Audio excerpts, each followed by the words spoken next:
everyone, and thank you for tuning in to another episode of Shoujo, the podcast where I, Sarah, introduce my friend Joe to shoujo anime. And this week, we continue our coverage of our newest series, My Happy Marriage.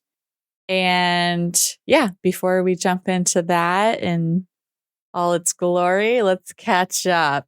Joe, what's she doing? What's up in Joe world? Not that much. I finished The Sopranos season 5. I haven't been watching any of the anime I'm supposed to watch. I'm watching The Sopranos. So I'm on the last season. And that season is twice as long as all the other ones. So I keep being like, because I'm going to go to Japan in 2 weeks. Yeah. I'm not going to be able to finish it by then. Right. Okay. Well, hopefully I'll go to Japan in 2 weeks. Who knows? Maybe all the airplanes will just be on the ground forever because the government in the U.S. is still shut down as of this recording. So who knows? May just never be able to get there. No. Joe. What? That can't happen. It could. Who knows? No way. So I guess we'll see. Everything's in place, though. So that's good for me, I guess. I just need to get a haircut. This thing, I'm like dragging my heels on. Your shoujo shirt? Are you going to wear your shoujo shirt in Japan? Probably not. Sorry. Yeah, that's true. They probably have much better podcasts there about the stuff that they're making. Yeah, for sure. But yeah, so anyway, that's what's going on with me. I'm just getting everything together. I tried to clean out some of my apartment stuff. I redid all of the cabling for my TV and all of the game consoles I have that go into it. Mm-hmm. So now it's all good. Clean some stuff out, trying to plan out decorating the rest of my apartment so it's not so bare walled. Yeah, so that's what I'm doing. Nice. Fun stuff. Okay. Super fun. I have been, I got a 7-day free trial for the YMCA. So I've been going and working out. And yeah, because I think I just am feeling very restless right now. Like, I don't know. I either, if I have free time, I am in a phase where I just sleep through all my free time, or I can't enjoy my free time like I normally would where I play video games. So I feel like I had to be out doing things. Oh. And so I'm going to try and be productive in doing that and just work out. So I've been doing that. I don't know. Yeah. So I'm feeling fine about that. Mm-hmm. New car's good, except for, I don't remember if I talked about this, but it kind of having this, last driver was a smoker thing. So right. I gotta figure fix that. That's my one little stressor right now. Is I don't want to have the mobile ashtray car, Mm-hmm. Yeah. Let's see. Did board game night last night, and I won a game called Actually that I played for the first time, which is a know-it-all game. Mm-hmm. So go me. That's good. Yes. And I have my work panel this week. So that'll already have happened by the time this episode comes out, but little worky work stuff. And then just been watching Love Island Australia, which is decent. I don't know. I need a person I dislike. It's a fine balance of having a person in the show that you're rooting against, but how much can you tolerate them because you don't like them, but then once they're gone, you can no longer cheer for their demise because then it's over. But so I have my person that I'm yeah, this chick. Normally in Australia, it's the dudes are troublingly toxic and dumb, but this time it's more of a chick. But yeah, and then I don't know, I watched the first couple episodes of the new the last season of My Hero Academia, which I am watching dubbed, so then I gotta be perpetually behind. How is it? Because it's decent, I guess. Yeah, I don't know. It's been a while since I watched cool fight stuff anime, it feels like, so it's okay. we get to see the Invisible Girl, which now I'm seeing a bunch of fan art for her constantly. And yeah, I don't know. Spoilers. I can't delve too much, but it's fine. The opening wasn't, I think it's most important that a show has a good first opening. Like, as long as the first opening of a show is like catchy, I feel like a flashy, catchy opening will get a lot of people into your show that wouldn't otherwise. That's true. Yeah. So that can be true. That one had a decent first opening. Yeah. Oh. Well, have you got... Speaking of games. Oh. Yes. 2 things. One, I finished my first playthrough of Silent Hill F, which very clearly expects you to do multiple playthroughs of it. Because the first one doesn't really explain anything. It's just kind of just weird. Oh, is this like that Nier game? Where it has like ending A, B, C, blah, blah, blah.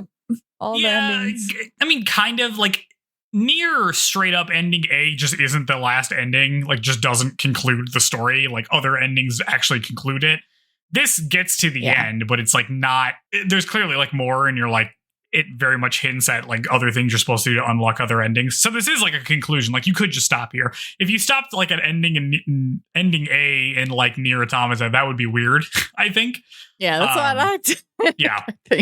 So a little different than that, but it is very much like you want the better ending. You should play through it again on like New Game Plus mode or whatever, which I'll probably just do and just take the difficulty down on everything because I don't need to do that again. Nope.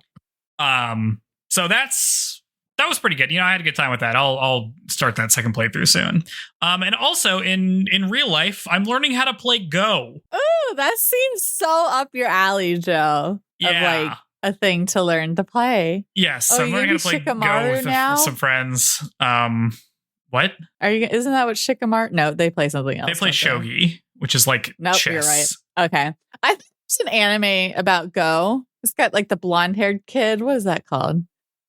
There's an anime about it, I think. Okay. I'm sure there is. Anime about Go. Because it's very popular in like China and Korea and Japan. And basically that's it. Not a lot of other people play it. Which means it's very hard for me to find commentary of like games in English. But there are a couple of them. That game's really hard. It doesn't seem like it's going to be that bad. It's like really bad how hard it is. It's like the black and white pieces, right? Yeah, like the fundamentals are pretty straightforward of like you capture territory, you build walls, you try not to get your territory taken. Not too bad. But then once you get into like, here's how to be good at it, you have to make all of these complicated shapes and know in advance if your shape is good or not. How big is the board? The one I play on is 9x9, which is not that big. The one that like pros play at is 21x21. Oh, wow. Yeah, so it's like enormous. Big. So like I'm mostly just vibe playing right now where it's like, well, I'll just like put on like pro games with commentary when I'm bored and they kind of do this thing. So I'll just kind of do stuff that seems like it's good without actually knowing if it's good or not. And that seems to be what most beginners do until they figure out how to actually know how to do things. That's wild. So what, you're just for shits and giggles, like, let's learn how to play this? Or I don't have enough on my plate. Yeah. I had a friend that is like into this. So she was like, oh, we should play some. Like, we should, I used to play this growing up because she's Chinese. So I'm like, okay. So yeah, I'm like, yeah, that's fun. We should try this. So we downloaded an app so we could play on an app. And now I'm just like playing. I accidentally got into some random game with a person in Korea on a 13x13 grid. And I'm like, I don't know what the fuck I'm doing, but they also are supposedly a beginner. So we're playing very slowly because it's like you have 24 hours to make a move. Oh, interesting. Okay. So you could be, isn't it like opportunity to cheat?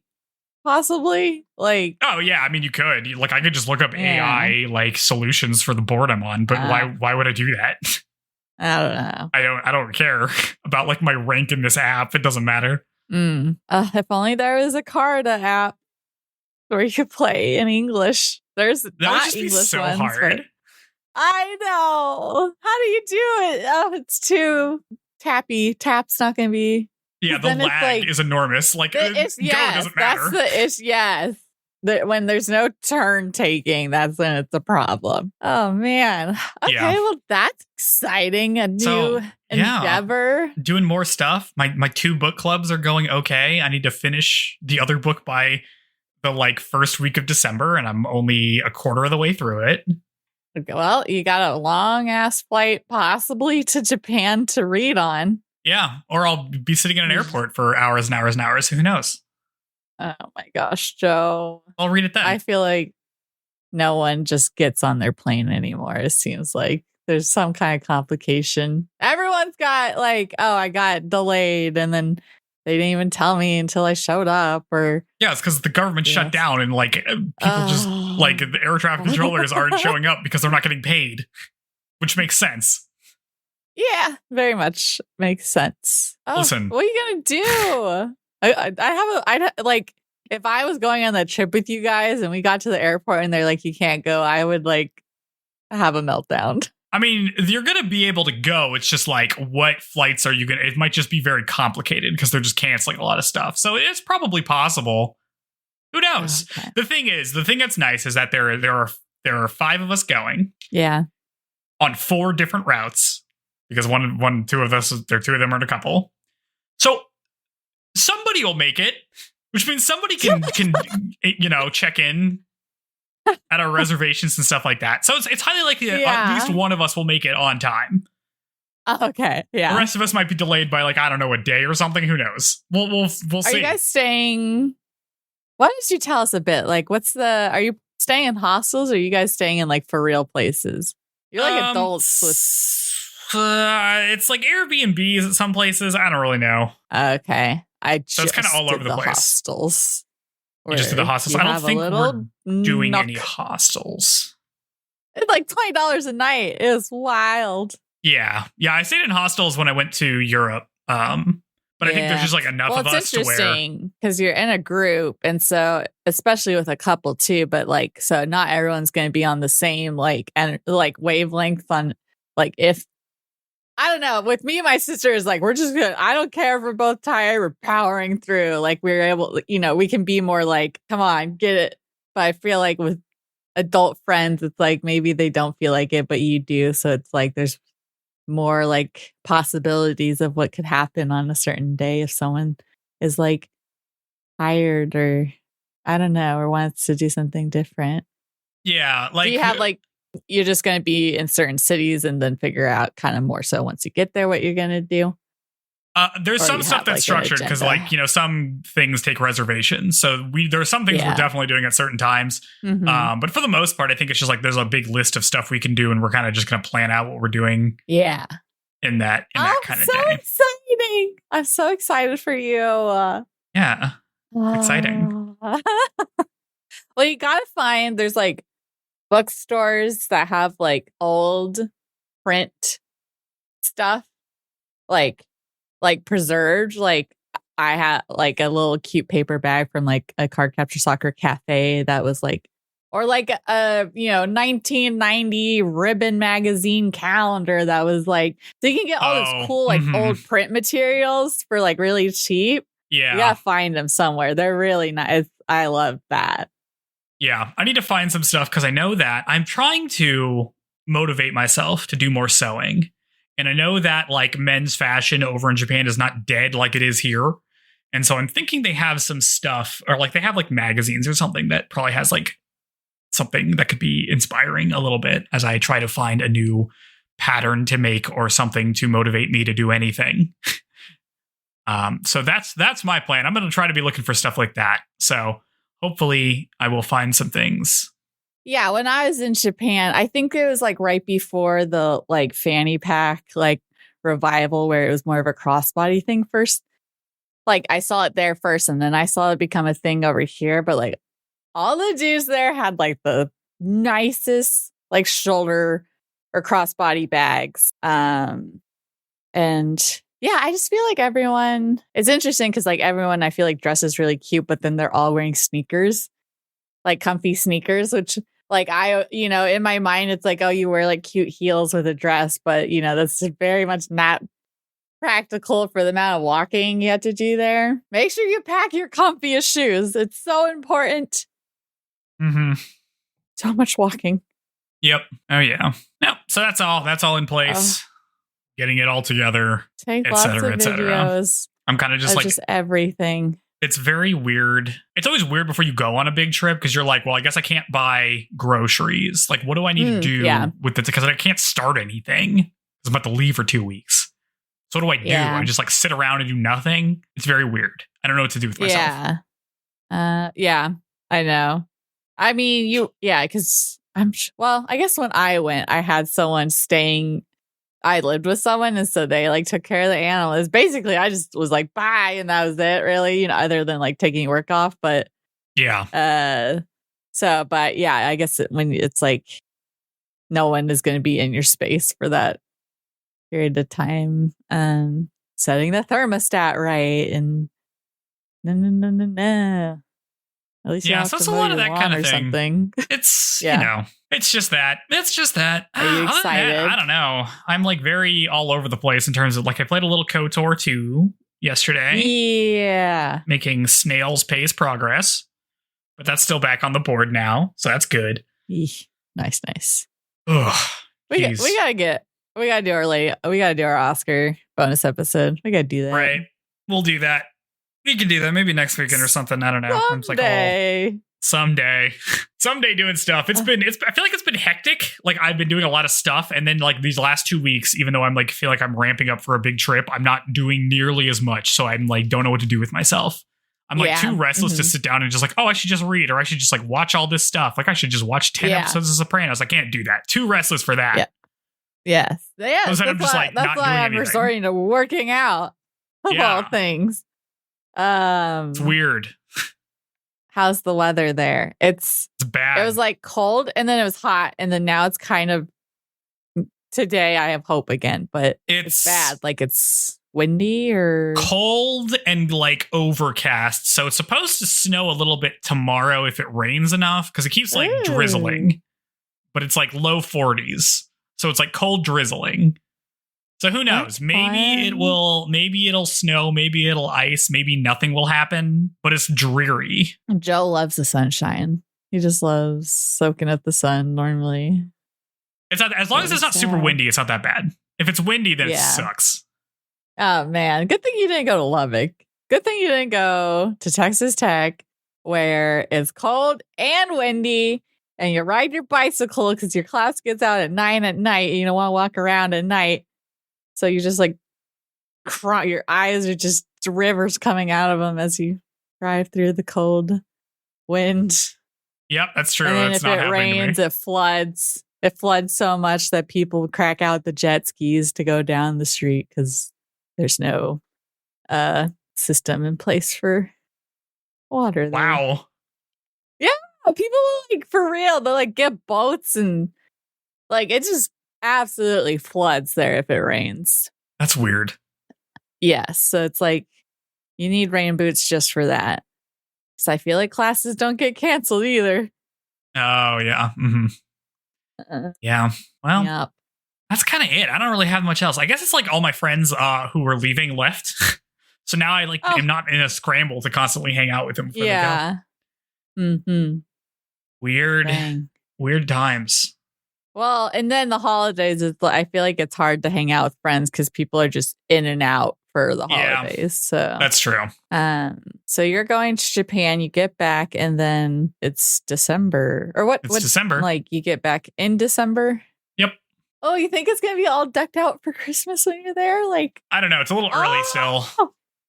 You think they're not insane like us, where as soon as the next day after Halloween, people be, or at least my mother put up a Christmas tree the day after Halloween. I don't know. I mean, maybe in December or like the beginning of December, but I kind of doubt when we go. 1 month is not enough. It's not enough. Like, I already feel like there's too much Christmas stuff. It's already being annoying. Like I went to I just went to like different stores, department stores yesterday, and it's like they're playing Christmas music, and I'm like, bro, it's the first week of November. Yeah. Well, I feel like as a kid, because you had the anticipation of like Christmas Day, like it felt like longer, like a month of December felt so much longer. So it felt like I absorbed so much more Christmas spirit as a kid. Yeah. And now it's like, what? It's already the week before Christmas. I haven't gotten any gifts yet, kind of scramble. Yeah. Time flies. Oh, goodness. Yeah. Yeah, well, I guess it'll be happening before we know it. That's right. Will we be covering? No. We possibly will still be covering this show, I guess, by then, depending if we do season 2. Maybe, but we're already halfway through season 1. I mean, 3 episodes per podcast episode means we kind of just blow through it. I don't know if that's good or not. Okay. I guess we'll have to decide at the end of this if we still want to keep going at this pace. I guess they wouldn't have a Christmas episode in the show anyways. It's like, no, we're like at the period of time that this show happens, there is some Western influence fashion wise and stuff, but I highly doubt it's gotten to the point where they're celebrating Christmas. No, I do not think so. So, no. They have not lost World War II and have been colonized by the U.S. essentially at that point. So, well, on that note, let's all right, why don't you tell us a little bit more about this show, Joe? All right, so we're gonna talk about some voice actors in the remaining time we have left. We're gonna cover 3 because one of the characters might be out after this for the most part. At least when I tried to look up voice actors, she did not appear very high in the list. But we're gonna start with Miyo, main character. She is voiced by Rihanna Ueda, who is a singer and a lot of stuff. A lot of her credits are like singing opening songs and things like that. But she has played a lot of stuff, especially very recently. So she is the voice of Mao and Vulpix in Pokemon Sun and Moon. And Mao is like the green-haired girl. I don't watch Pokemon anime, but it's like a bajillion episodes. So good gig. She's also yeah. She's also Kanao from Demon Slayer. That's the butterfly chick who doesn't talk, not the other butterfly chick who does talk. I can super see that. Yep.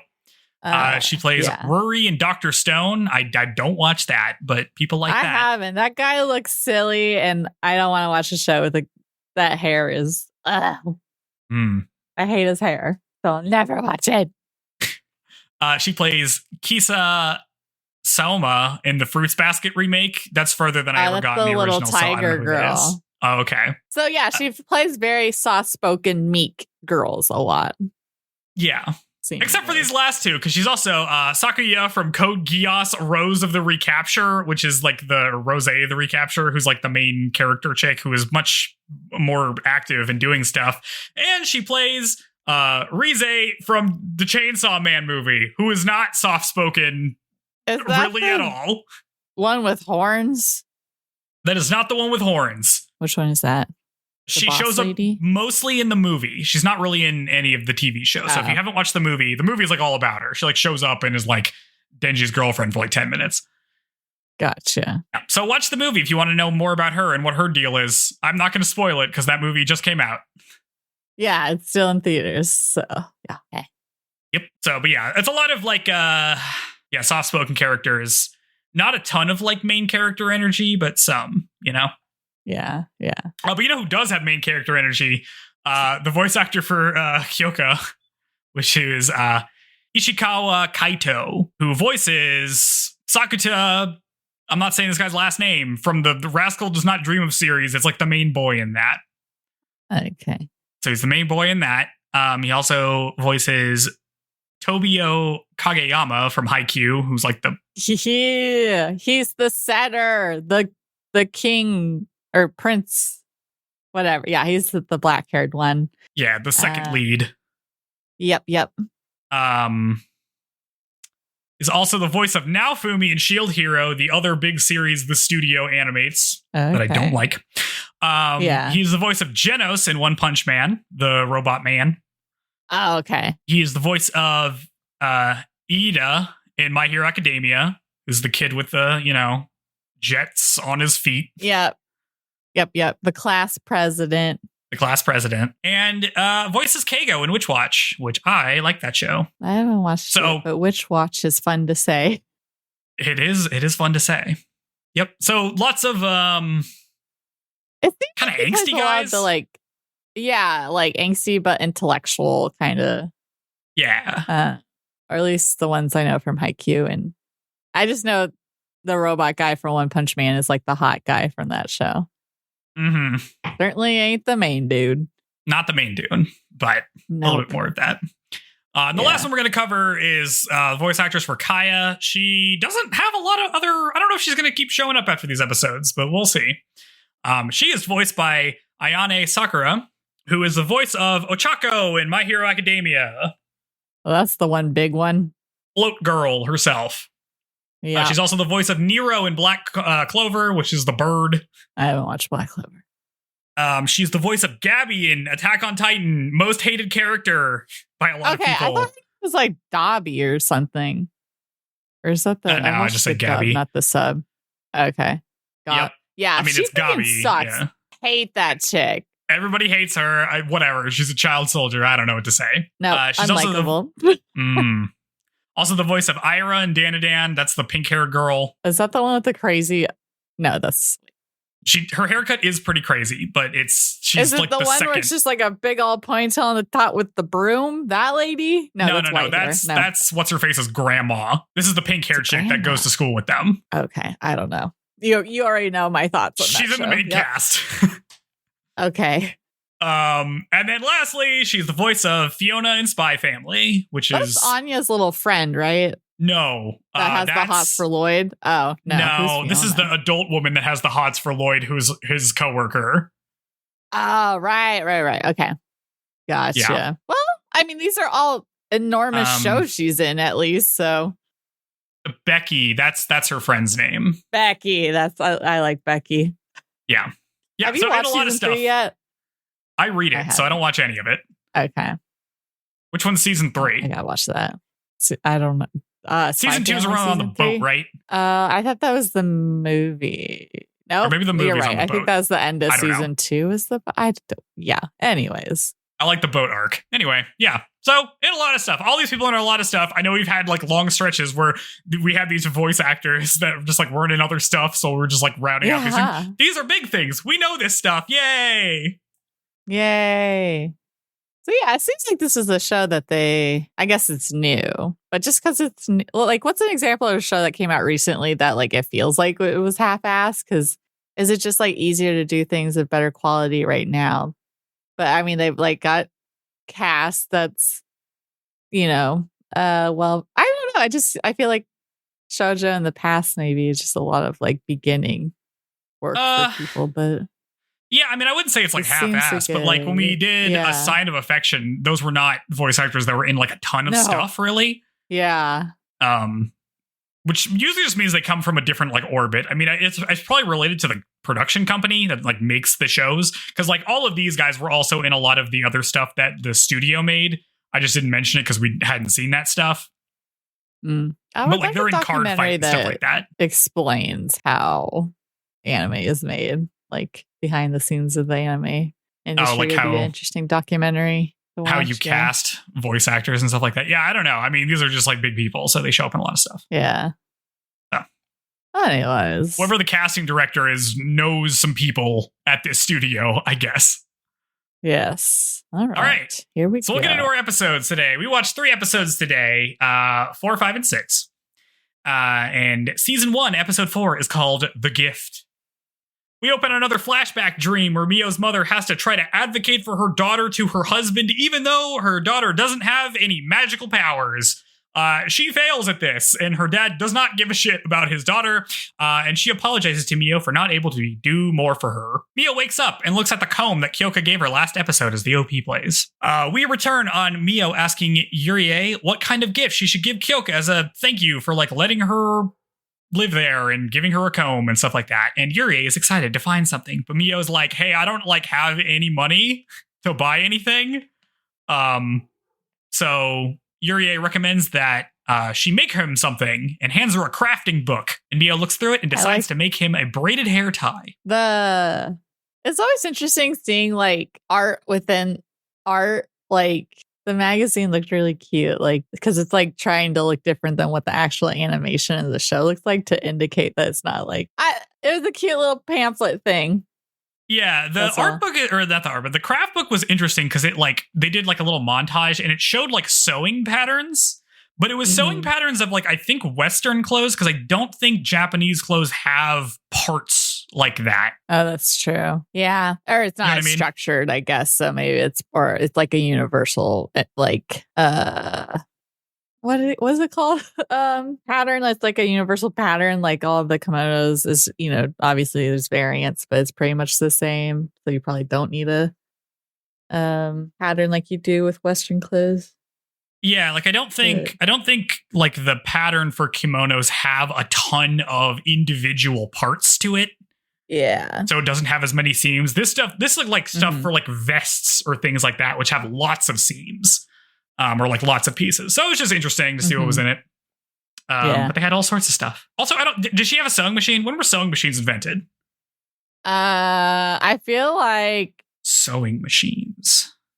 The rudimentary ones surely have been around for a bit at this point. I don't know if they're in Japan yet, but let's see. Invented in 1790, so they would have definitely been around. Yeah. I don't know. I hadn't seen them. You could probably get them. Maybe it's like I don't know. Like at what point in certain places, I don't know. Because like in Japan, it's like, I feel like tradition is super preserved, but maybe in Western society, I see it being like, oh, look, this thing is saving me so much time, blah, blah, blah. But like in Japan, where it's like, or at least for a woman at this point, it's your whole job is to be doing this crap. So maybe it's like, you're taking the easy way out by getting a machine to do it when you should be doing it by hand kind of thing. Like a and maybe like mentality. I'm sure the dressmakers and stuff have like industrial sewing machines. I don't know how many domestic sewing machines there are. Yeah. So, yep, that was there. Anyway, Miyo gets permission to go into the city from Kiyoka because she needs to ask permission to go into the city. And he agrees, but tells her to be careful. Then he gives her they call this an amulet. It's like a good luck charm. But it's like a charm. I guess when you think of amulet, I guess you think of like a necklace looking thing. I don't know. What is the technical definition of an amulet? That's a good question because this is more like a charm you can buy. You know, the thing like it's like a little thing inside like a pouch that's like tied together. This has a name. I just don't know what it is. I think they would translate it to an amulet because that suggests it has magical powers. I see. Because amulets, let's see, amulet, object worn around the neck as a charm against evil or injury. So amulets specifically have magical powers. Yeah. Okay. That's why. But it really is just like a charm. Yeah. I guess do charms have magical powers? I feel like, I mean, right, there's different charms you can purchase at like shrines that I guess are supposed to like, but it's like a singular thing. It like good luck or luck and love or this or that, but not like all encompassing power maybe. All right, what's the difference between a talisman, an amulet, and a charm? Well, a talisman's like the paper, right? A talisman. This is based off of magicandwitchcraft.com. A talisman is an object that is believed to hold specific powers or bring good luck to the owner. Okay. It's crafted with a specific purpose in mind. Great. An amulet is more passive in nature. Unlike a talisman, an amulet does not have a specific purpose or intention. Okay. Charms often have a more personal connection to the wearer and hold sentimental value. All right. There we go. Our magical taxonomy of super real things that are real. Anyway, he's like, here's this amulet. Going. Yeah. It will ward off evil or whatever. He doesn't even say that. He's just like, it'll protect you. And she's like, cool. I know. At least tell her so she knows. No. To like, what? I gotta downplay how big a deal it is. He's giving it to her. Yeah, this is a big deal. This has implications. Anyway, elsewhere, Koji sulks. Suddenly, his red-haired brother shows up and teases him about marrying the girl that he hates. Koji starts to tell him off, but his brother casts a spell that makes it so he can't talk and then leaves. Because his brother is also more magic than him. In the city, Miyo and Yurie go to a craft store and find some thread to make a hair tie. She picks out yellow and purple as the colors, which is, it's cute. Okay, I was going to say, I feel like, blue would suit him better. But whatever. I think like purple and gold are the colors of the Saints like Row. Regal. Right? Yeah. Yes. That's what I think of when I hear that color scheme. I think it's more regal, or maybe they're more expensive ones. Or like the Saints. Purple, like traditionally, it was a very expensive color to have or to dye or whatever, and so it was like only the wealthy would wear purple. I don't know if we're at that point in Is that true in Japan, though? Past that. I don't know if it's true in Japan, but... Because that was true in Rome. No, yeah. I don't know. Yeah, whatever. I don't know. Also, it's like thick rope, and he's got that scraggly ponytail, so it's like it's going to overpower his ponytail. I will say the show puts characters in a lot of different outfits, and so nobody has like a strict color motif, unlike a lot of other shows, That's which true. I feel like puts them in the same outfits. That's kind of nice. I like it when characters get to wear different clothes. Yes.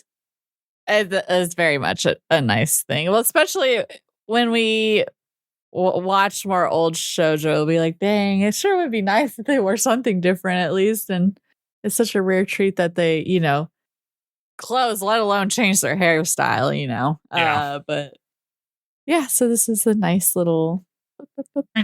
While walking, Yuri remembers she needs to pick up some stuff, so she leaves Miyo to wait for her while she runs some errands, which I don't really understand why they didn't go together, but Miyo just stands there at like a street corner.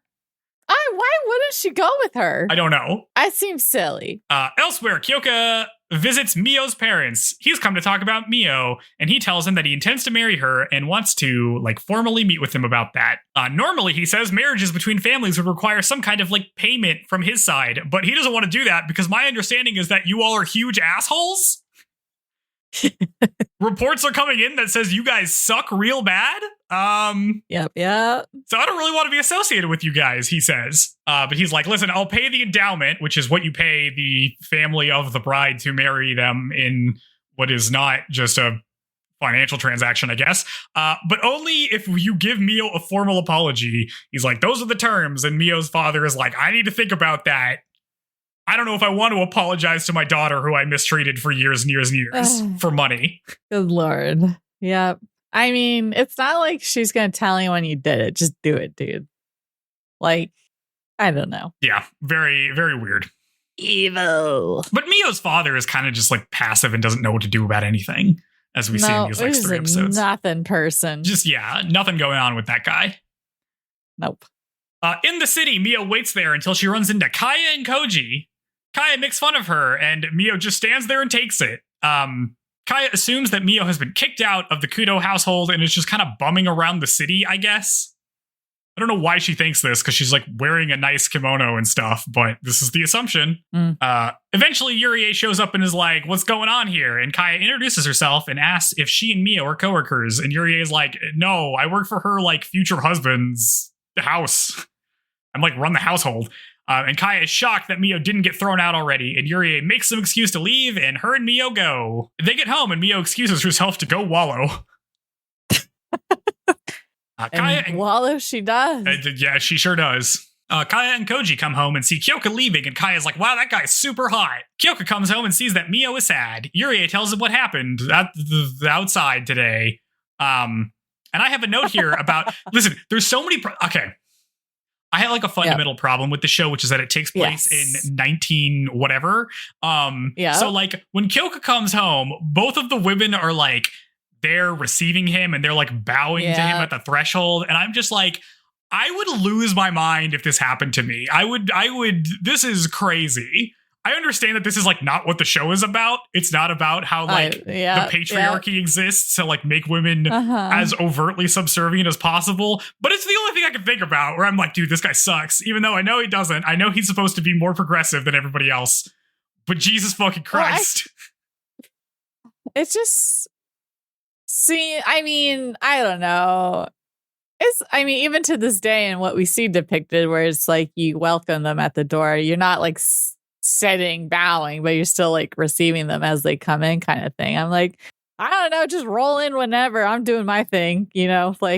I assume that you come to me to say I'm home. I assume that's people aren't actually doing that every day. You know what I mean? That's a thing you do if you know they're receiving company. It's keeping up appearances more than something they actually do. I'm guessing today's day, nobody really does that consistently unless you want to. Yeah.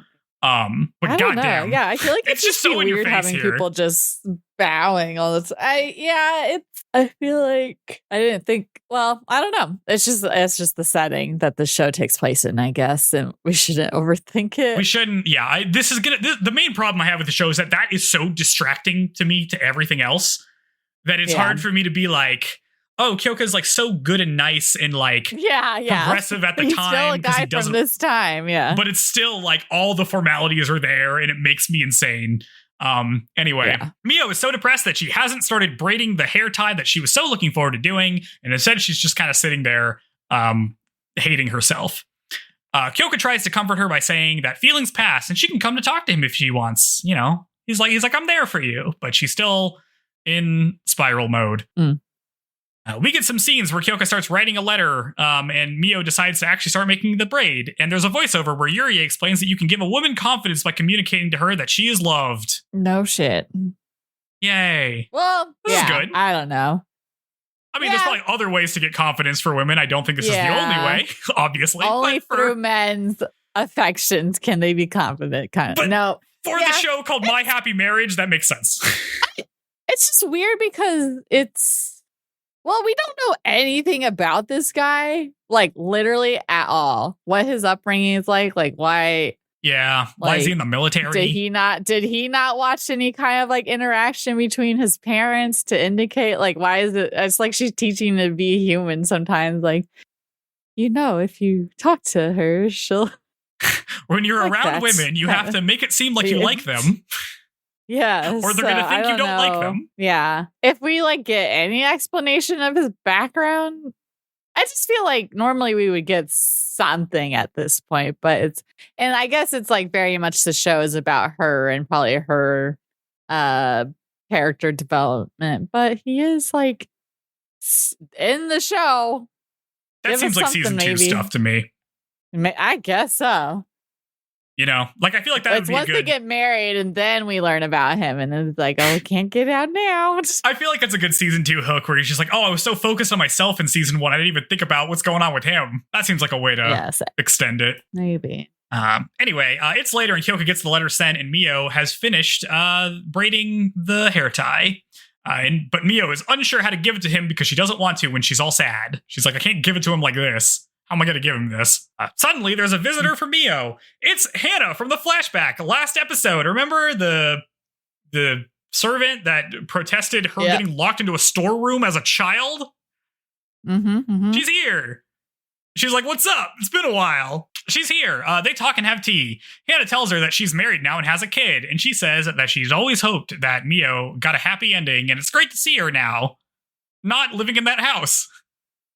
She asks Miyo if she's happy, but Miyo says that she isn't gifted, so there's no way she could stay as Kyoka's wife. She's like, as soon as he figures this out, I'm gone, so I don't really know if this is my happy ending. But then Hannah tells her that Kiyoka was the one who asked her to come here, and she shows her the letter he wrote to her. Okay, that was my question. How the hell does he know that she exists at all? Like, because he hired a PI. Telling her, but I guess. Listen, that PI did a lot of work. Yes, apparently so. He was getting photographs of people back when I don't even know you took photographs like that. I don't know. Shikigami or whatever. Magic. Miyo thinks that if Kiyoka knows about Hana, he also must know that she doesn't have magical powers. But even still, he wants to marry her, and she's like, oh, that's so relieving. Maybe he isn't going to just cast me out immediately. And she starts crying happy tears this time, as opposed to sad tears, which she was doing just a minute ago. And Hannah tells her to keep her head up high. Have some confidence, girl. This guy loves you. That's how confidence manifests itself. Well, we don't know if he loves her yet. That's true. Later, Miyo goes to tell Kiyoka formally that she doesn't have any magical powers and was basically a servant growing up. She's like, sorry, I didn't say this earlier. But then she shows him the hair tie and says it's a thank you gift for taking her in. Kiyoka puts down his newspaper and tells her that he intends on marrying her. You know, if you want to, if you're still wanting to do that. She says yes, and they hug. Then she ties his hair tie, or ties his hair up with the hair tie. And it looks pretty good. I don't know. It's pretty good. Nice. Yeah. Miyo sees Hannah off, and Kiyoka puts his hand on her shoulder as they watch the sunset. Off in the sky, more paper Shikigami look at them.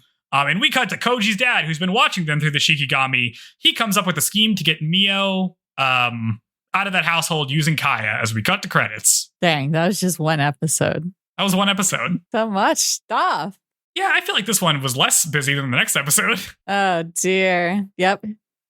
So they're getting along. Yeah, I mean, yeah, I guess at least it's like everything happens and resolves within single episodes because there's no time for anything else. So we're gonna have to compare it. Like the only show we have to compare pacing wise is going to be A Sign of Affection. Yep. But very obviously different stakes for the relationships. But like, I don't know, that I feel like I had more like genuine like awe moments with Yuki and what's his face than I do with these two. Yeah, like they felt more tender and genuine versus. Yeah, I feel like a lot of the stuff going on in A Sign of Affection is like their interpersonal relationship and how they talk to each other and like what they talk about and that kind of thing.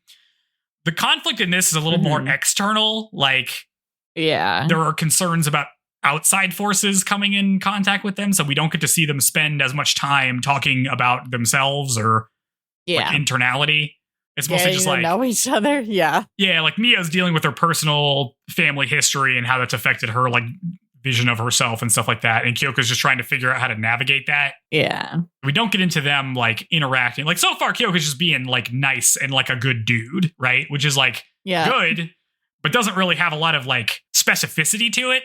Intrigue. Yeah. Yeah. Which I think is, maybe hopefully we'll get more of that before the end. Yeah. Yeah. Huh? Any other episode 4 thoughts? Nah, let's do it. Episode 5. Episode 5 is called Ripples. We open on the kimono maker fitting Miyo with a pink cherry blossom pattern we saw a few episodes ago.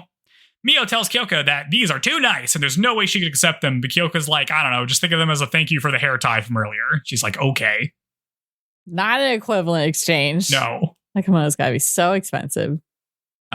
You have to make the kimono with your own hands, dude. Hers is handmade. That's true. Too. You're just buying stuff. Anybody can buy stuff. Yeah. Back at the Tatsuishi house, Koji's dad and Kaya talk about Miyo. He shows her a picture of Miyo and Kiyoka, and Kaya's like, it's that hot guy from yesterday. She's married to a hot guy? This is unacceptable. Kaya offers to request that her father swap Miyo and Kaya so they can marry each other's husbands instead. Because she's like, I don't really want to marry Koji. Miyo wanted to marry Koji. I should marry this hot guy. We should wife swap. Which is like an insane request, but this is the plot. It feels like an insane request. I mean, I guess in history this must have happened at some point, but wild. Well, and I guess also Kiyoka at least has like a past of the fiancés coming and going, so at least on his part it's not really a reflection at all because it's just par for the course with him. I mean, I guess it's all like these are all arranged marriages, so this is just like, trade negotiations or whatever. Placeholders, Very odd. Mm-hmm. Back at the Kudo residence, Miyo makes dinner and tells us that she invited Goto along as a thank you for getting to meet Hana because he drove her home. So mostly she just wants to host a dinner party. Which is fun that she's like feeling cozy enough to have people over at her house. Yeah. Goto and Kiyoka ride together to Kyoka's house and Goto teases him about his new fiance. And I think they have a pretty fun dynamic. I like Goto introducing any amount of humor into the show. Yes, and I feel like I think if they had done where he does seem, I just feel like Kiyoka is more interesting when he's with Goto than he is with Miyo, and like if we could at least get some kind of like explanation of him purposely being more like not aggressive jokey like he is because he knows that she wouldn't understand or something versus just like shutting it off for her versus I don't know, like if there was more intentional that he was like altering his behavior for her, it would be nicer I think than just inexplicably. Yeah, because like him and Goto have like a comedy banter 2-man thing where he's like the straight man in it, which is like fun for their comedy routine. Yes. But Miyo is not goofy at all, so like he's just kind of straight and serious, bouncing off against Miyo, who is like timid, and so it's not as dynamically fun. Nope. They arrive at the house, and Kiyoka kicks Goto out of the car and threatens to light him on fire. Miyo comes out in her new pink kimono, and Kiyoka is blown away. He's like, "Holy shit!" Goto says hi, and then Kiyoka tells Miyo that she's beautiful. And they both get embarrassed, and Goto's like, "Hey, I'm still here." So Miyo says hi to him. I wish the blushing was more. I want heavier blushing. It's slight blushing. I like when we're super blushy, like cheeks on fire. Come on. Kaya watches all of this through a Shikigami, which I think is very funny. Watch like the Goto comedy routine, and you're just like, I'm seething. I'm so mad. No, she was not amused. No. They have dinner, and Miyo has made a bunch of food, and Goto's having a great time. Miyo thanks Goto for driving Hana to the house, and he jokes and says that Miyo should marry him instead of that stick-in-the-mud Kiyoka. This causes Kiyoka to choke on his drink, and Goto is like, I'm just joking, dude. But Miyo also takes it seriously and gives him like a very formal and nice rejection. She's got to work on her comedy chops. Yeah, I know. For real. By the end of this series, she needs to tell a joke. She needs to tell a successful joke that works. That's my Rosalie needs to shoot a guy.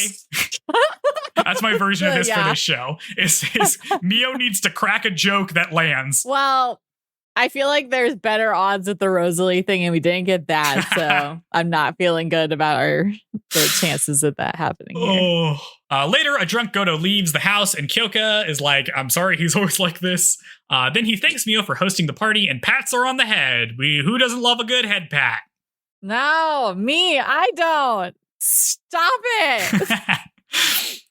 Elsewhere, take her hand or something. Nope. Wow. Elsewhere, Miyo's father denies Kaya's request to wife swap. He tells her that if she's so bored, maybe she should focus on like taking care of a household or whatever women do. Go do women's stuff, Kaya. Stop bothering me with the wife swap plan. Yeah. But Kaya isn't giving up. She goes to see Koji and asks if he would prefer to marry Miyo. You're all for the wife swap, right, Koji? And he's like, elsewhere. Well, Miyo. like, does he seem to think, because you would think, like, does he, I can't remember if you would think if he was under the impression that Kiyoka, good Lord, what's that guy's name? Kiyoka? Kiyoka was like crappy, like the rumor said, then he would maybe entertain it more, but he doesn't seem to. He seems to think that she's in a better position than she would be with him.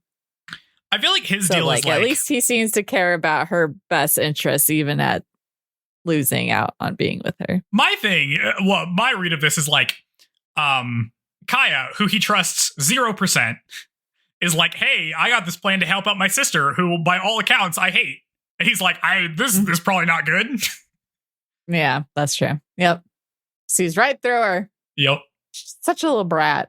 Elsewhere, Miyo falls asleep and dreams she's being pursued by zombies, and then it transitions to a scene where she's locked in the storehouse by her mother again. Kiyoka notices something is wrong and finds Miyo. He recognizes that she's been put under a sleeping spell and she's having a nightmare, so he wakes her up and she seems to be normal. He tells her to let him know if anything seems off, and tells her that she's not alone in this. You know, we can work together. You should tell me stuff. Talk to each other. We should talk to each other about stuff. I shouldn't just keep talking you through the paper walls because the patriarchy. Maybe we should just have a conversation as equals, I say. That will not happen. Spoiler alert, that does not happen in these episodes. Later, Koji sees some mystery men get into a black car, and he thinks back to his conversation with Kaya about swapping wives, and he wonders what they're going to do with Miyo. Elsewhere, Miyo makes a cute bento box for Kiyoya. They're going to drop it off at his office today, so bring him his lunch. Miyo dons a new blue kimono, and Yurie gives her a matching bag, but we see that she forgets to transfer the protection amulet to the new bag, so she no longer has it. Dun dun dun. Chekhov's gun. Dun dun. Uh-oh. Koji goes to see Kaya and his father. What? What'd you say about a gun? Chekhov's gun. What's that?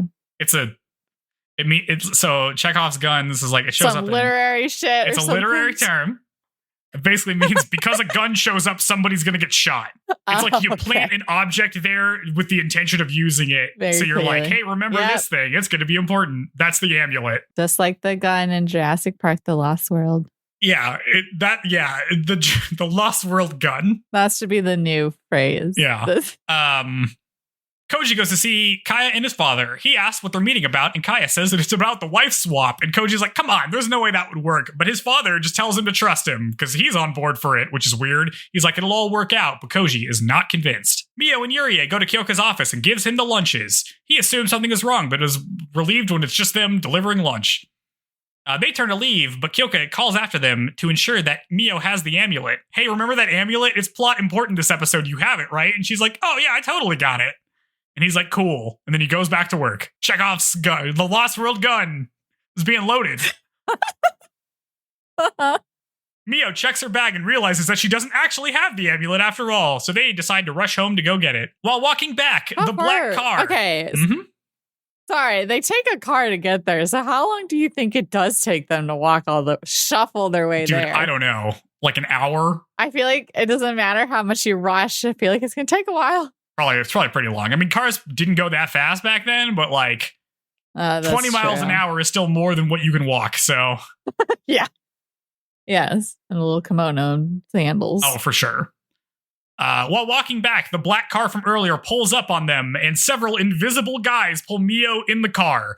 Yurie sees this, but isn't able to stop this. And the car drives away. Those guys were wearing, the camo from Ghost in the Shell. It was crazy. They have invisible camo? Yep, cloaking devices, but magic. Magic cloaking.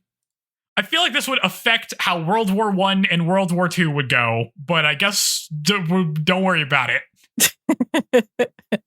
Oh, yeah, totally. If you had magical cloaking abilities, I feel like that would be a bigger deal. Yeah. Back at his house, Koji demands to know what they're planning. Kaya excuses herself so Koji can confront his father himself. Koji asks why they can't just leave Miyo alone, but his father says it's fine. She's pathetic anyway, so she'll be okay. Just leave it to me. But Koji snaps at him and yells at his father, which activates his magical powers, which makes the room shake, and he levitates all the furniture like he's Psycho Mantis, and he tries to throw it at his father, but his father easily stops it, and he's like, nice try, kid, but I'm way stronger than you, and then he forces Koji to the ground and ties him up and leaves, because Koji sucks.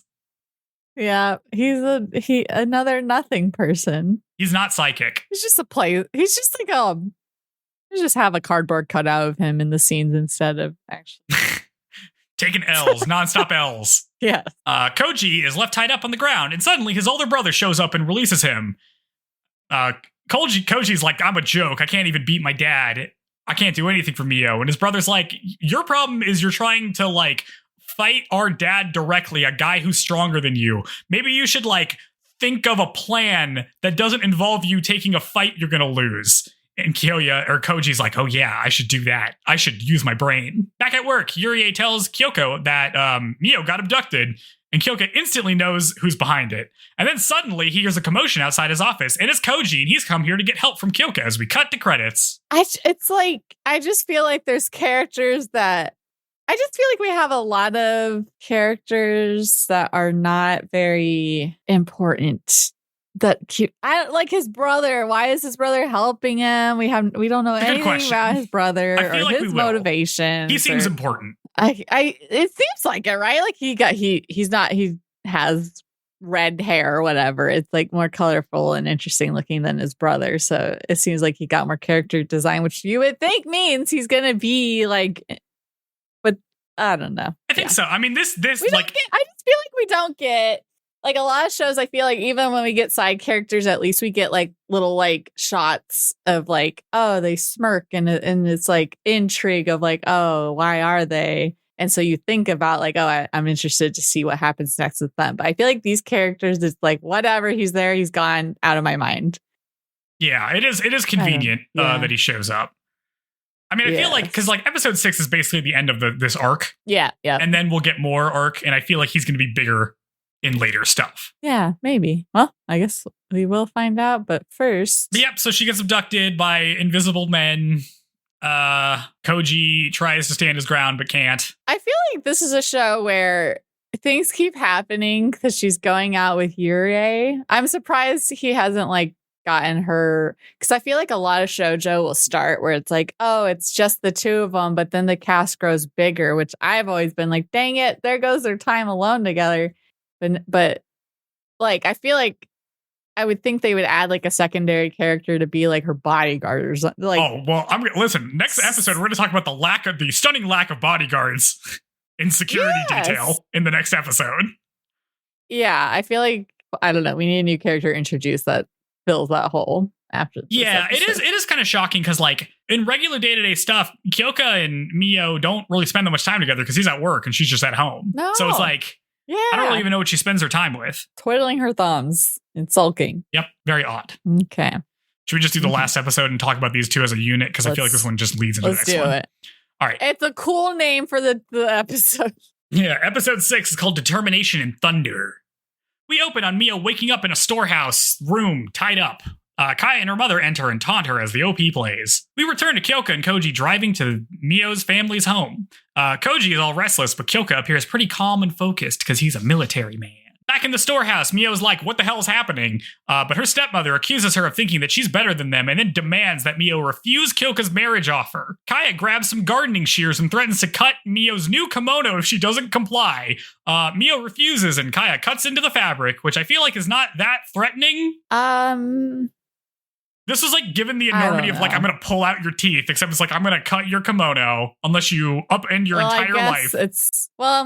I guess she's been so like, I guess the idea would be ruin the gift that he got for her. And then she spirals of like, he got me this nice thing. And then look what I let happen or some crap like that, where she like, blames herself for it for some reason. The stakes are very funny because like it's treated very seriously, but it's like, what, are you going to give up this gift he gave you, or are you going to abandon him forever? It's like, this is not a difficult choice particularly. I mean, it's upsetting, but it's not a hard choice. Just like fix it and put like a cute little like flower patch or something over it, like a little pen. Yeah, or he can just buy you more. He bought you like 6. Oh, that's true. But this is the mom one, right? This is the pink this is the blue one. Oh, this is the blue one. That's right. I do like the blue one though. Cinderella vibes for sure. Oh yeah. Miyo freaks out, but stops and kind of puts the shears to her neck in a much more serious threat. But still Miyo refuses to meet that demand. Her stepmother slaps her, but then Kaya gets bigger shears and cuts Miyo loose and lets her fall to the floor. I thought, again, this was going to be more serious, but she's just letting her fall. They try. Yeah, I don't know. Surely that was a lot of work to get her all tied up. I don't know why she did that. I don't know either. They try again to convince her, but she refuses, saying that she'll still be able to marry. They're like, you'll still be able to marry Koji, but Miyo again refuses to forsake Kyoya's marriage proposal. Her mother starts hitting her in the face with a fan, which like I understand is like real violence, but it's very funny because like a fan is very small. Well, it's closed, right? It's closed, yeah. So it's like you're hitting somebody with like an inch thick herself stick. Yeah, which just doesn't seem as brutal as hitting them with your hand. Which I guess we're trying not to be brutal. But then, if she doesn't, she'd hurt her own hand if she used her own hand. That's to true. Do it, kind of like it has to be a tool used because it's beneath her. I don't know, beneath her to make skin to skin contact. Just let the fan do all the work, not her dainty lady hand skin. Yeah, it was just smacking her around. It was just because like the entire framing of this scene is of like a torture interrogation. Yeah. That you'd see in like a show about terror, like 24 or something. But then like what they do is much more like they're evoking all this stuff, right? It's like we have the shears and I'm holding them up to your neck and then I get bigger shears, but then I'm just using them to cut you down because we're like not actually trying to evoke like war on terror style torture, even though it's kind of what we're doing. Very odd. So hitting her in the face with a fan, I keep being like, oh, that's way less worse than I thought it was going to get. I thought I was going to get way worse than that. And like cutting your kimono, I was like, oh, okay, that's not that bad, actually. I thought she was going to like pull your fingernails out or something. Like, that's what this scene evokes. She's going to cut her hair. Yeah, or cut her hair or something like a little bit more lasting. Permanent. So it was just a little weird to have this framing to like what actually happened. Yeah. Outside, Koji bangs on the gate of the Sayamori estate. But this gets them nowhere, so Kiyoka decides to blow it up instead, and he splits it in 2, and he and Koji go in. Okay, so each episode he's using a different element. You think he can't switch between them very well? Or because like the first episode he's using ice, and then we see fire, now we're seeing the lightning, like. Or is it just like, look, I can do it all? In today's episode, my power is thunder. We get a bunch of different like elements because before it's like he casts ice and he casts fire, but those are kind of the same thing, right? That's all like temperature stuff and like water temperature. But yeah, he uses electricity here, and also everyone's about to start using generic barrier spells. Oh yeah, And like we saw like furniture floating. Like they make it sound like in the episode 2 that they're like people have different specialties and like can only do certain stuff, but everyone's just kind of seeming to do anything. Yeah, you're right. That's very true. It's very odd. Yeah, I don't know. Yes, and then assuming Miyo gets the gift, what is that gift? Is it? And I hope you're getting like, because all we've seen is dudes really using the powers, other than her sister seeing the things but not actually doing anything to them. I would like a lady character who's like, here, girl, I'll show you how you use your powers kind of thing or something. I was also thinking that. No, like that not would be in cool. this day and age. But yeah, I fear we are not going to get that. Or like some cool cutscene where where her mom like used it or something. Yeah. Or at least, Miyo better be a badass, or I hope she's a badass by the end of the show. There just needs to be some woman that does something cool. Making me think of Red Data Girl, which is a show where like she's super. In that one, it's like more supernatural abilities, but where she's like super meek, but then she ends up being badass at the end. And I had not heard of that. Oh God, no, isn't. Oh, that has such a good line in it though, where like because there's like the boy who's kind of supposed to be her keeper, whatever, but like, he says this good line where it's like, "I need you to need me," and I was just like, such a good line. Anyways, where are we? Koji's just blown up the gate. Miyo's father and Koji's father come out, and Miyo's father is confused, like, what the hell's happening? And Koji's father is like, I knew this would happen. And he tells Kiyoka to go away, but Kyoka's like, no. Koji's father convinces Miyo's father to help him cast a barrier to keep Kiyoka out. But this does not work at all because Kiyoka breaks it extremely easily. Mm-hmm. Koji's father then creates a giant wind tunnel and tries to hurl it at Kiyoka, but Kiyoka casts his own barrier, which stops it. Then Kiyoka counterattacks with electricity and shocks Koji's dad. Koji thinks his father doesn't stand a chance, and this is why Kiyoka is known as the strongest. Yeah, that's all we get about. That's what we get. He's strong. Back in the storehouse, the women hear the commotion outside. Her stepmother tries to get Miyo to agree to the plan, but she continues to refuse. Outside, Koji tells Kiyoka about the storehouse, saying that Miyo is probably there, and they start to head over when suddenly Koji's father summons a giant firestorm behind them. Kiyoka blocks it, but it also catches the rest of the estate on fire. And Koji wonders how this could possibly be worth it just to, like, capture Miyo. Like, what are we doing? Yeah, I guess there is a comment of, like, why would he use fire? That, it's too dangerous here to use that. And I guess that's, like, it could be an explanation for why Kiyoka isn't using, or he's using specific elements because they're in, like, a densely populated area. I mean, I wonder if there's, like, kind of a gentleman's code of magic in this, like, oh, common sense things for magic practice. Like, I don't know where they are. I mean, like, historically, right? Like, in World War II, dropping fire bombs on Japan was extremely effective because they built a lot of houses out of wood. So, like, fires are super dangerous there just based on the way they make their cities. So I can definitely see it as, like, you should not use fire attacks in a residential area, like, at all. Like, that's just bad for everybody because it'll just go out of control. Mm-hmm. So that makes sense. Yeah. I wonder if they did a lot of controlled fires, like for larger fire prevention back then, if they knew to, like, because there's like natural fires that happen that burn up all the like extra crap that builds up over time, like extra leaves and stuff. And it kind of cleans itself out. But I wonder if they did a lot of like controlled fires back then, since they. Yeah, they probably had a lot of like management. Let me find a book on ancient firefighting practices in Japan. Yeah, so I could definitely see why like fire is a big no to do. Totally. Right. Kiyoka decides that this is enough and summons a lightning bolt to knock Koji's father out. It works, but everything is still on fire, and Miyo's dad is distraught and does nothing. He's like, what the hell's happening? In the storeroom, Kaya is now choking Miyo, but Miyo does not refuse, even on the verge of death.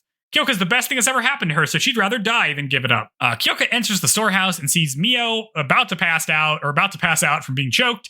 He rushes over, before she passes out, and she thanks him for saving her. And then Kiyoka cradles her as she passes out. Miyo's stepmother goes outside to see the entire estate on fire, and she has a breakdown. Kiyoka asks Kaya if they did this to her because she refused to go along with their plan, and Kaya says her sister doesn't even have magical powers. She's worthless. She's like, I should be your wife, not her. None of this makes any sense. But Kiyoka tells her to shut up and carries Miyo out, and Kaya tries one last time to appeal to him, but he basically tells her to fuck off and then leaves. Yeah, we're gonna need more like life sucks for them now scenes, because this was not satisfying enough, I don't think. Yeah, there's a couple ways in which this isn't satisfying. Muppins or...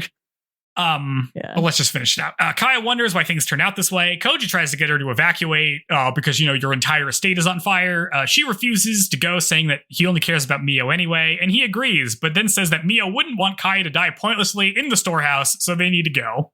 In a dream, Miyo revisits her mother, Sumi. Her name is Sumi. Sumi apologizes for leaving her alone during her childhood and tells Miyo to believe in her own power. Elsewhere, the Emperor is pissed off.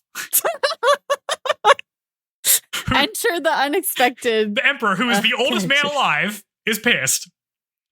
He doesn't want the Kudo family to accumulate any more power, so his marriage to an Osuba is a huge issue, and a glasses guy asks for permission to take care of it, and the Emperor gives him permission to take care of Kudo. Back at home, Miyo wakes up, and Kiyoka is there, and she thanks him. And Yuri also shows up and is relieved that Miyo's okay, and everyone's glad she's safe. She looks at Kiyoka and agrees as we cut to credits. Okay, so the pseudo family...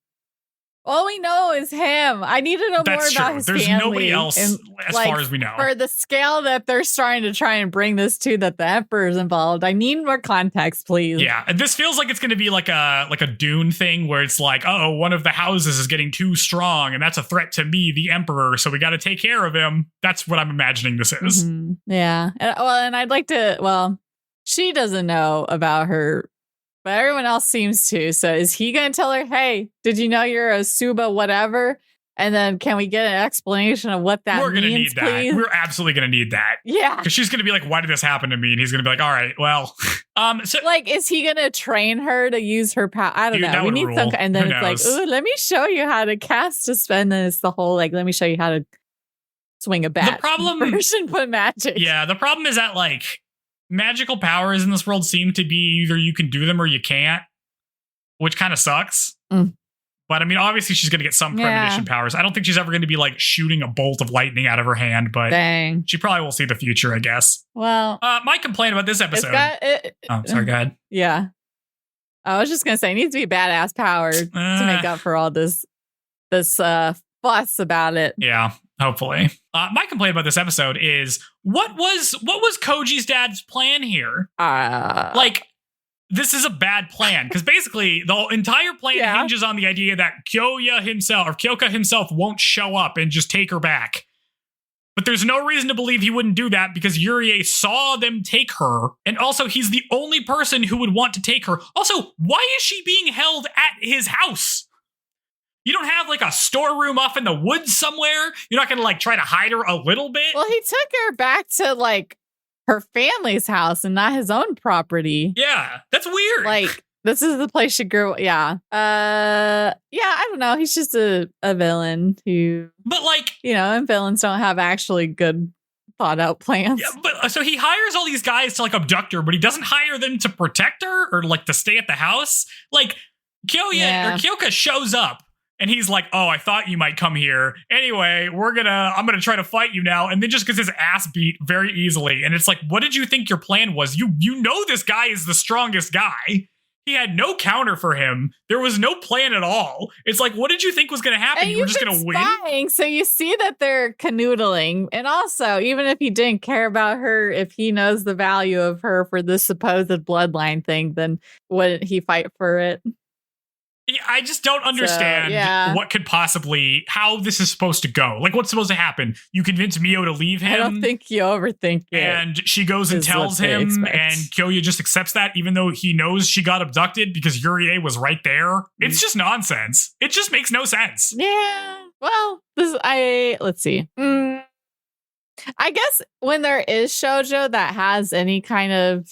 I feel like we just don't get the no, that's not true. Gak and Alice's example of where they set up a world with powers and explain all of it. And like, the anime sucks for that though. So it's unfortunate, but I don't know. I feel like this, I don't know. Yeah, I'd be interested to think of like what the addition of magic, but not like fully exploring it benefit is for this. I guess just because it is something that isn't really done well or done at all in shoujo, but then not doing it like right necessarily by thinking it out more. It's like I don't even need to like a full explanation of how the magic system works or something. Yeah. I just need to know what the plan was. Because like it just looks like Koji's dad is an idiot, right? Like he lights he does a big he starts off with a big wind tunnel attack, right? That Kyoya blocks. And then he goes and does a big wind fire tunnel attack, which is basically the same exact attack. And he blocks it in the exact same way. And all it does is light everything on fire. And it's like, why did you do the same attack that didn't work twice? It's just stupid. It just comes across as like very stupid and making no sense. Yes. Problem. Like it just makes it again, it's one of those things where it's like I know this is supposed to be a scene about how like Kyoya is cool and powerful. But it just makes him seem like he's like annihilating a guy who's dumber than rocks. You know what I mean? Like this doesn't make it seem like Kiyoka is really cool. It makes it seem like not earned. Yeah, coolness. It just makes it seem like Koji's dad is a moron. Yeah. Like anybody could beat him. It's pathetic. Mm-hmm. Well, I guess what do we think's going to happen next? I'm hoping she's still recovering from injuries, or we get a time skip a little bit, you think? We'll probably get a little bit of a time skip. Like, I think this is probably going to conclude the family stuff for a while, right? Because we're obviously planting the seeds for like Glasses guy with the Emperor is going to come and do some, hopefully a much better plan that actually makes sense. Oh, I'm imagining it's the whole second lead where like he then like comes and is mystified by her kindness and blah, blah, blah. And then, I don't know, tries to make her think that, I don't know. Yeah, I mean, Miyo... I'm just assuming, they didn't show his face. I'm assuming he's cute, and it's a treat for us to discover when we do see him. Uh-huh. Like, Miyo needs to get some magical power. Like, she needs to get some agency in the story, because, like, in this whole thing, her deal was like, I'm not going to give in to these demands. I'm going to stand up for what I want and what I believe in. Yeah. And that's my, like, character development, which is good.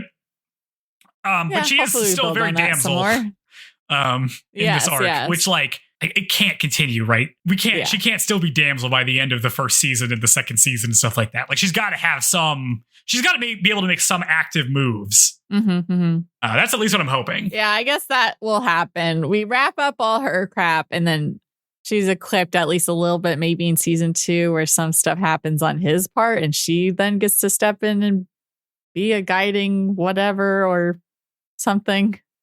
I'm guessing is how it'll go. Yeah, I mean, it would be... But I guess... In my mind, it would be cool if she didn't have magical powers and she was still able to help out without having them. That would be cool. Yeah. I don't think the show's going to do that. Because her mom keeps saying, believe in your magical powers. But that would be cool. But yeah, she just needs to start doing something a little more. Which hopefully she will. Well, Now I just want to read Gak and Alice. Oh God. Yeah. Well, that is episodes 4, 5, and 6. So we're done talking about it. It's taking us a long time to go through these episodes. Yeah, it's pretty long. An hour and a half. Yeah, that's true. Do we want to switch to 2 episodes per podcast, or is that how it's going to even out now? That'll work out. Yeah, because it's 12. It's 12 and there's a 13th OVA, but we'll probably just cover that. I mean, we could just tack that on to the end. Yeah. Yeah, we can do that. So you want to do that? That sounds good. Okay. Yeah, so next time we'll do 7 and 8. Yeah. Yeah, and then, that sounds good. Okay. Keep the runtime down. Sweet. Yeah. All right. Well, we'll see. We'll see if what the character development we get is. We'll see if I still get distracted by the general patriarchy existing in 1920s Japan, if that'll just take me out of it forever. Or I don't know, maybe Miyo will get to shoot an ice blast off. That would be cool. We'll see. Finger guns. Yeah. With ice. Yeah. Or a joke. Or land a joke. One of those things needs to happen. Yeah. She needs to either shoot an ice blast or land a joke. Yeah. Well, and if you want to land a joke, you can leave a comment on our Apple podcast or and rate us 5 stars and also on Spotify and everything else. And tell your friends about this podcast and that they should be watching My Happy Marriage. It's pretty good so far. People are blowing things up. Yeah, I am enjoying, I am looking forward to watching more of it. So it's certainly... Yeah, it looks nice. Entertaining, at least. Yep. Yeah, it is pretty. Yeah, so that's that. I guess, what did we learn? What did we learn? If you attack somebody with an attack and they block it, doing the same attack but adding fire probably isn't gonna change much. So maybe try to do a different attack. Maybe if you piss off the strongest guy in the country, you should have a plan for how to deal with it instead of just being like, I'll just solo him, no problem. Yeah. The just because you wrecked your son who's weak as hell doesn't mean you can wreck everyone. Yeah. I need them to just be like, Koji, you're not that into her. She's not into you. Drop it. Get out of town, dude. What's he gonna... He's got nothing else to do. He's got to do something, right? Is he still gonna marry Kai after this? I don't know. Dude, I don't know, but that's wild. I don't see no, I don't imagine so, because her family's got nothing because it's all just burned down, and his dad's probably going to jail, so no obligation to carry on with that, I imagine. And they better not give her any kind of redemption arc. Get out of here, Kaya. You very clearly were made to be sucky and always suck, so I'm just assuming she's gonna be destitute, and then she's gonna partner up with some other future person for another plan, and then that's gonna super fail. But this time it'll be her sister who lets her off the kind of crap like that. Yeah, we'll see. There needs to be at some point it'll be, because this time it was Kiyoka sparing her, but it needs to get to the point where it's Miyo who does it. Yeah, to really sink in the message that she's grown beyond you, and now you're getting let loose by her. So yeah, back off. Yeah, there needs to be more, we need to see what the fallout is on her family to, really get my full opinion on it. Because, if it just ends and, they accidentally lit their own house on fire, it's kind of that's not that satisfying. If they were just less stupid, they wouldn't have lost. Yeah, well, technically, it wasn't even them. It was that guy. It was that, it was this other guy. But it's just, I don't know. There needs to be more, Kiyoka just kind of lets them get away. He knocks them out and then just takes her. But doesn't really do anything punitive. And if they just get away with it, I'm going to be why didn't you do something to them? I don't know. Shouldn't just let them run free. Nope. I don't think so. But I don't know. Anyway, that's what I learned. Don't just let your enemies run free. They'll probably come back to, like I said in the Rose of Versailles, if you have an opportunity to take out a person who hates you and is going to make your life bad, you should probably take it. Because they're probably just going to come back and make your life bad. Yeah. Yep. And on that note, thank you everyone for listening. just end them. Just like we're ending this episode of Shoujo. All right. We'll catch you all next time for episodes 7 and 8 of My Happy Marriage. Bye. Bye-bye.